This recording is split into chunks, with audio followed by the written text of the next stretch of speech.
The biggest change typically for a client when you look at their financial situation is when they go from working full-time, transitioning into retirement.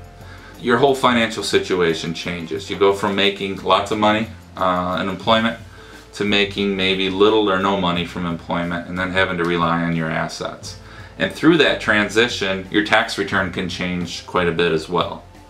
So one of the things that I really like to focus on, and I think if there is a point in time when I probably can have my biggest impact on a client's financial situation, is when they're going through that process, working through, okay, the allocation changes that need to be made in the retirement plan, possibly rolling over the old 401k or pension decisions if, if those clients that still have pensions, all the way then to manipulating that tax return to try and figure out, how much income should we, what kind of income do we have coming in from employment this year? How much can we take out of retirement plans to meet your spending goals?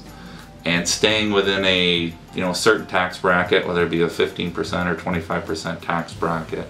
If you don't pay attention to those things, you can pay a lot more in taxes than what you really need to.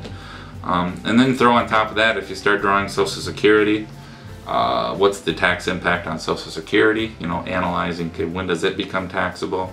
There's a lot of moving parts at that point in time. The other main thing, I think one of the biggest buzzwords right now that I see a lot of from either from clients or from the media is when to take Social Security as well through that transition.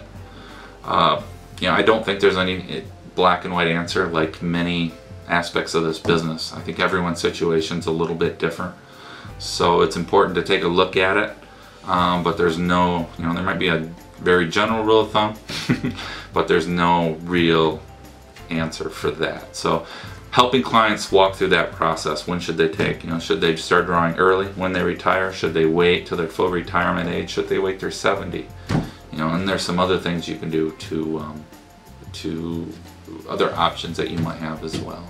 Taking spousal benefits and things like that. So really working through that process of, when there's a major event in your life that affects you financially, there's a lot of different moving pieces, and if we do a good job of kind of putting them all together correctly, we can save taxes, we can manage risk, we can make those assets last longer.